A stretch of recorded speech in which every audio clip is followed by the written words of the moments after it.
আমাদের বাংলাদেশের পরিচিত জাপানের সাথে অনেক গাড়ির জন্য আর অনেক পার্টসের জন্য।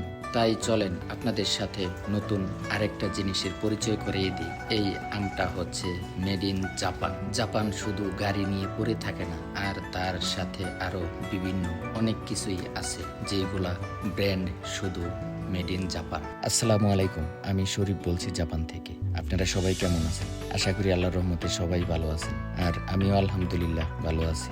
আবারও চলে আসলাম নতুন আরেকটি ভিডিও নিয়ে। আর এই ভিডিওটা হচ্ছে জাপানের মিয়াজাকি আম।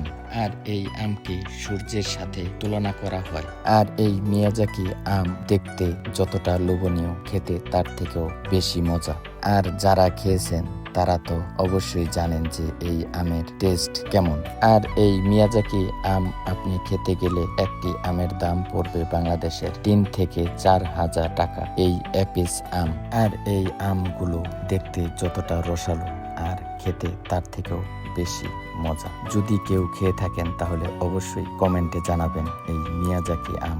আর এই মিয়াজাকি আম উৎপাদন হয় জাপানের একটি জেলা, আর সেই জেলার নাম হচ্ছে ওকিনাওয়া। শুধু আপনার ওকিনাওয়াতেই এই মিয়াজাকি আম পাওয়া যায়, আর কোনো জেলাতে এই আম হয় না। তাহলে বুঝেন যে এই আমটা কতটা রেয়ার, আর তাই এই আম এত টাকা দাম। তাই ভাবলাম যে খেয়ে একটা রিভিউ দিই, কিন্তু আমার খাবারের পর মনে হয়েছে যে এরকম আম আমি আর কখনোই খাইনি। তাই ভাবলাম যে আপনাদের সাথে শেয়ার করি। আর আপনারাও যদি কেউ খেয়ে থাকেন তাহলে অবশ্যই কমেন্টে জানাবেন, আর আমার এই পেজটাকে ফলো করে পেজের সাথেই থাকবেন। হয়তো আবারও চলে আসবো নতুন কোনো ভিডিও নিয়ে। ওই পর্যন্ত সবাই ভালো থাকবেন।